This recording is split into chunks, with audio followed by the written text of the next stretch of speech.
श्री सरस्वती मैया की जय, श्री कृष्णचंद्र भगवान की जय। देखिए, आज जो हम चर्चा करने वाले हैं वो है यज्ञोपवीत संस्कार का संक्षिप्त स्वरूप। यज्ञोपवीत संस्कार का संक्षिप्त स्वरूप, इस पर हम चर्चा करेंगे। यज्ञोपवीत संस्कार को उपनयन संस्कार, यज्ञोपवीत संस्कार, व्रतबंध संस्कार, मौजीबंद संस्कार आदि किसी भी नाम से यथेच्छ पुकारा जा सकता है। मौजीबंद भी इसी को कहते हैं। यह सब नाम यूं ही नहीं पड़ गए हैं, किंतु संस्कार के समय होने वाली तत्त क्रियाओं के कारण अनवर्थ हैं। उपनयन का अर्थ है गुरु के समीप प्राप्त कराना, गुरु का सामीप्य प्राप्त कराना या गुरु का समीप प्राप्त कराना। अर्थात प्राचीन समय में यह संस्कार करके बालक को विद्याध्ययन के लिए गुरु के सुपुर्द कर दिया जाता था। उसे सब प्रकार की उपयोगी शिक्षा देकर राष्ट्र के लिए सदाचारी, सभ्य एवं सुशिक्षित नागरिक बना देना गुरु का कार्य होता था। वह बालक को जहाँ स्नेहपूर्वक पढ़ाता था वहाँ उसके सदाचार का भी पूर्ण ध्यान रखता था। फलतः गुरुओं के आश्रमों से बालक पूर्ण सदाचारी एवं विद्वान बनकर निकलते थे। बालक को विद्याध्ययन के लिए भेजने के समय जबकि यह संस्कार होता था, अच्छा खासा समारोह मनाया जाता था। आज भी जिन घरों में इस संस्कार का प्रचलन है वहाँ इसका समारोह विवाह से कुछ कम नहीं होता। आगंतुक इष्टमित्र परिजन एवं निमंत्रित सज्जनों के हर्षोल्लास में विविध वस्त्राभरण अलंकृत कुलवधुओं के मंगलगान तथा तपःपूत ब्राह्मणों के धन गंभीर वेद पाठ के बीच संपन्न होने वाले इस पावन संस्कार को होते हुए जिन लोगों ने देखा है वे ही इस समारोह के विस्मयकारी प्रभाव को जान सकते हैं। देखिए, ये संस्कार ऐसा होता है जैसे कोई घर के अंदर उत्साह मनाया जा रहा हो, कोई त्योहार मनाया जा रहा हो, इस प्रकार से होता है। इसमें बंधु बांधवों को बुलाया जाता है, मुहूर्त देखा जाता है, उसके बाद विधिवत ग्रह शांति, हवन आदि के बाद में फिर ये संस्कार संपन्न होता है। इसमें बटुक को गुरुबल भी देखा जाता है। जिस प्रकार विवाह में कन्या को गुरु का बल देखते हैं, उधर आप वर को सूर्य का बल देखते हैं, दोनों का चंद्र बल देखते हैं। इस प्रकार त्रिबल शुद्ध होता है विवाह, पर यहाँ द्विबल शुद्ध होता है। गुरु का बल और चंद्र का बल दोनों श्रेष्ठ होना चाहिए, या तारा बल, कृष्ण पक्ष में तारा भी देखा जाता है, तो इनको देखना चाहिए।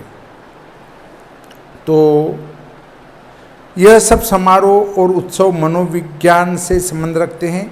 आज भारतवर्ष में जब बालक प्रथम बार स्कूल में पढ़ने भेजे जाते हैं तो वे ऐसे घबराते हैं जैसे पशु बाड़े में जाते हुए या अपराधी जेल जाते हुए।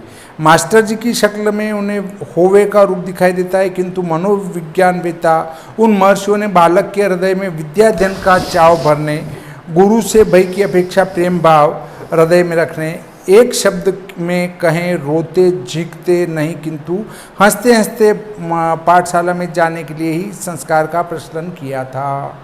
मतलब बालक जब विद्यालय जाता है तो वो किसी प्रकार से परेशान न हो, बल्कि हंसी खुशी के साथ अपने विद्यालय को चला जाए। विविध प्रकार के समारोह के बीच होने वाली इस संस्कार की विभिन्न क्रियाओं से बालक के हृदय में विद्याध्ययन के लिए रुचि उत्पन्न होती थी, और जब उसकी खेल कूद के साथियों की ही तरह गुरु बालक के दाहिने कंधे पर हाथ रखकर प्रेम पूर्वक उसे मम व्रते ते हृदयम ददामि मम चित्तमनुचितं ते अस्तु मम वाचमेकमना जुषस्व बृहस्पतिस्त्वा नियुनक्तु मह्यम। हे बालक, मैं तेरे हृदय को ग्रहण करता हूँ, तुम अपने चित्त को सदा मेरे अनुकूल बनाना, मेरी वाणी को एकाग्र होकर श्रवण करना। देव गुरु बृहस्पति तुझे मुझ से संयुक्त करें इत्यादि स्नेह भरी बातें कहता था तो बालक का अनायास ही गुरु से परिचय हो जाता था और वह उसे हुआ न समझकर अपना अभिभावक समझने लग जाता था। इसके बाद आचार्य बालक को उस प्रणव गायत्री मंत्र का उपदेश देता है जिसकी उपासना से उसने अपने ब्रह्मचर्य जीवन को सफल बनाना है। हम पीछे कह आए हैं, इस अवस्था में गायत्री उसकी माता होती हैं, जिसकी अंगुली पकड़कर वह चलना सीखता है और जिसके ज्ञान रूपी दोनों स्तनों का पान करके वह बलवान और ज्ञानवान हो जाता है।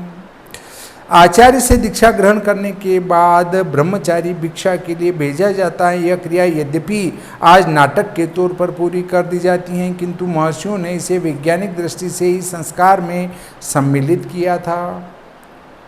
वैसे तो आजकल के भी सभी स्कूल कॉलेज, चाहे वे DAV कॉलेज हों या फिर गांधी मेमोरियल कॉलेज, भिक्षा द्वारा उपार्जित धन से ही संचालित होते हैं, जिसे आज भी सभ्य भाषा में चंदा कहा जाता है। और जिस भिक्षा के लिए आज छात्रों को नहीं किंतु उनके अभिभावकों, संस्था के ट्रस्टी सदस्यों और दूसरे लोगों को घर घर नारायण हरि का करना पड़ता है, या फिर ऐसी भिक्षा को जनता से बलात् वसूल किया जाता है और उससे ऐसी संस्थाओं को चलाया जाता है।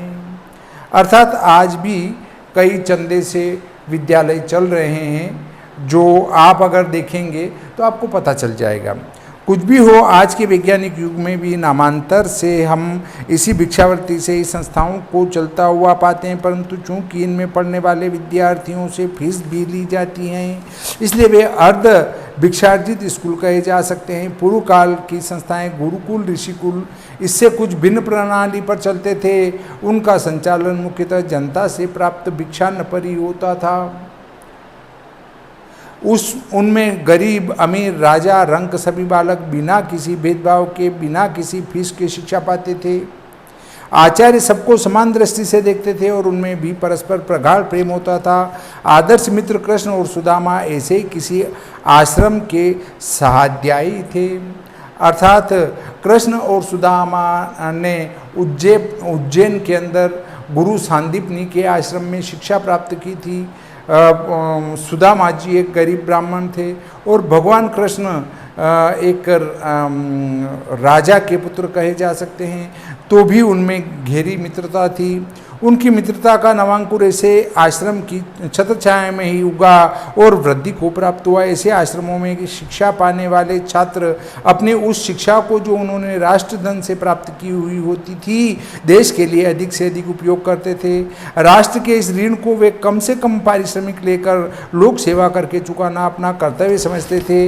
इन्हीं आश्रमों से शिक्षा प्राप्त स्नातक सफलतापूर्वक राज्य तंत्रों का संचालन तक करते थे, किंतु उस समय भी उनके हृदय में यह भाव जागरूक रहता था कि मैंने यह सब शिक्षा जनता के अन्न से ही तो प्राप्त की है, अतः वह जनता के कर से इकट्ठे हुए राष्ट्रधन का उपयोग अपने व्यक्तिगत स्वार्थों की पूर्ति और मौज लूटने में नहीं करता था। वह न महलों में रहता था, न हजारों रुपये मासिक का व्यर्थ बोझ राष्ट्र पर ही डालता था। हमारे साथ और पुरातन भारत की एक झांकी देखिए, हम आपको दिखाएंगे। प्राचीन भारत में आश्रमों से निकलने वाले स्नातक बड़े बड़े राज्य तंत्रों का संचालन करते हुए भी किस तरह रहते थे, कितना व्यय वे राष्ट्र का आप अपने निजी खर्च के लिए करते थे, आपको दूर नहीं ले जाएंगे। न सतयुगकालीन लोमश के पास ले चलेंगे जो कि सर्वाधिक दीर्घायु हुए। अपने लिए झोंपड़ी का झंझट मोड़ लेना व्यर्थ समझते हैं। अधिक धूप या वर्षा के समय एक पलाश पत्र मात्र ही शीर पर रखकर आयु बिता देते हैं। न हम त्रेताकालीन वशिष्ठ और विश्वामित्र के पर्ण कुटीर तक ही ले जाने की इच्छा रखते हैं। द्वापरकालीन सांदीपनी के आश्रम तक भी नहीं ले जाते, किंतु केवल 2 सहस्त्र वर्ष पूर्ववर्ती एक ऐसे तपोधन के दर्शन कराते हैं जो भ्रूभंग मात्र से बद्धमूल नंद साम्राज्य को धूल में मिलाकर एक नगण्य बालक को भारत का समृद्ध सम्राट बनाने की शक्ति रखते हैं। हाँ, सचमुच यह वन ही है, नगर से दूर पर इतना दूर नहीं कि यहाँ सर्वसाधारण पहुँच न सके। यह सामने आप पर्णकुटी देख रहे हैं ना, यही है सम्राट चंद्रगुप्त के महामात्य आचार्य चाणक्य का, महामात्य कहते हैं मंत्री को, मंत्री आचार्य चाणक्य का निवास स्थान, जहाँ से वे संपूर्ण भारत की राजनीति का संचालन करते हैं। यह सामने आचार्य ही तो बैठे हैं, कोपिन धारण किए हुए कुशा के आसन पर। कुटिया में क्या है? हाँ, सचमुच यह तो देखा ही नहीं कभी आजकल की भांति बाहर से कुटी हो और अंदर भोग विलास एवं ऐश्वर्य के सभी साधन हो। नहीं, ऐसा नहीं है। अंदर क्या है यह देखिए। कविवर भारतेंदु के शब्दों में, कहूँ परे गोमय शुष्क, कहूँ सिल परी शोभा दे रही, कहूँ तिल कहूँ जवरासी लागी बटुन को भिक्षा लही, कहूँ कोस परे कहूँ समेत सुखत भार सो ताके नयो, यह लखो छप्पर महा जर्जर होई केसो झुकी गयो। मुद्रा राक्षस के तीसरे अंक से ये लिया गया है। अस्तु यह तो है अपने सामान्य भूभंग से अनेक राष्ट्रों के भाग्य निर्णय कर देने वाले ऋषि आश्रमों में भिक्षार्जित अन्न से शिक्षा प्राप्त महामात्य अर्थात मंत्री चाणक्य का घर, और आज अर्ध भिक्षार्जित स्कूलों कॉलेजों विश्वविद्यालयों से निकलने वाले इसी स्तर के किसी जनसेवक की विदेशी ठाट बाट से पटी कुटी बखूबी नई दिल्ली में आकर देखने का प्रयत्न कीजिए। शायद किसी पूर्व जन्म के पुण्य से आपको दर्शन हो सके। उपनयन संस्कार का अंतिम किंतु महत्वपूर्ण भाग वे शिक्षाएं हैं जो बालक को ब्रह्मचर्य आश्रम में प्रविष्ट होने से पूर्व दी जाती हैं, और जो न केवल उसके विद्यार्थी जीवन को सफल बनाने में सहायक सिद्ध होती हैं, अपितु इन्हीं महत्वपूर्ण नियमों के दृढ़ स्तंभों के ऊपर उसके अशेष जीवन का उच्च प्रासाद खड़ा होता है। आज विद्यार्थी जीवन प्रारंभ करने वाले बालक को यह शिक्षाएं कौन देता है और तत्परता से इनका पालन कौन करवाता है? इसका परिणाम स्पष्ट है। आज के स्कूल कॉलेजों में पलने वाली राष्ट्र की नई पौध अपनी सदाचारहीन विसंकल प्रवृत्तियों के कारण अकाल में ही मुरझा जाती हैं। कंगा शीशा तो आजकल हर वक्त विद्यार्थियों की जेब में रहता है, स्कूल में भी पुस्तकों के साथ जाता है, और जब तक दिन में 2-4 बार बाल न संवार लिए जाएं तब तक उन्हें सब्र नहीं आता। जेबों में रखे हुए अभिनेत्रियों के चित्र और फिल्मी गानों की पुस्तकों की जब तक 1-2 बार झांकी न ले ले तब तक रोटी हजम नहीं होती। तरह तरह के कुव्यसनों में फंसकर अपने स्वास्थ्य और माता पिता की गाढ़ी कमाई का सर्वनाश करके स्वच्छंद घूमने वाले राष्ट्र के उन भावी कर्णधारों के आंतरिक जीवन के चित्र देखकर हमें इन शिक्षाओं के महत्व का ज्ञान होता है जो इस संस्कार के अवसर पर आचार्य देता है। देखिए आजकल बच्चे कट यहाँ तक कराने लग गए, पूरा ये सब कटा लेंगे और बाल इतने इतने रह जाएंगे।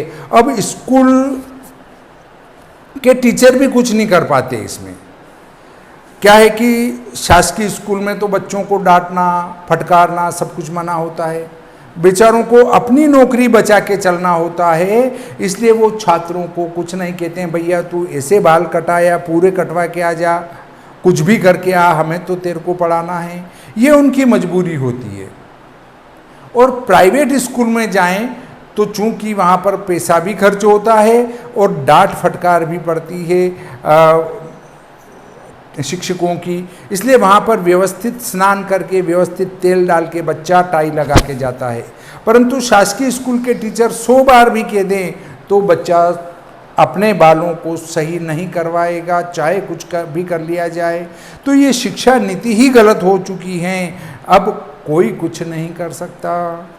विद्यार्थी मधुमांस का सेवन न करे, नदी आदि के अगाध प्रवाह वाले जल में घुसकर स्नान न करे, अष्टविध मिथुन का त्याग करे, तमाशे नाटक आदि न देखे, सुगंधित पाउडर सुरमा सुगंधित तेल आदि न लगावे, दुर्व्यसनों ताश चौपड़ आदि से सदैव दूर रहे, निंदा स्तुति व्यर्थ बकवास मिथ्या भाषण आदि से अपने को अलग रखे। उपरोक्त नियमों की यदि पृथक व्याख्या हो और इनकी लापरवाही के जो परिणाम आज स्कूलों और कॉलेजों में देखने में आते हैं, यदि जनता के सामने रखे जाए तो एक स्वतंत्र पुस्तक तैयार हो सकती है। इसलिए हमने संक्षेप में इन नियमों का दिग्दर्शन कराकर इस प्रकरण को यहीं समाप्त किया है।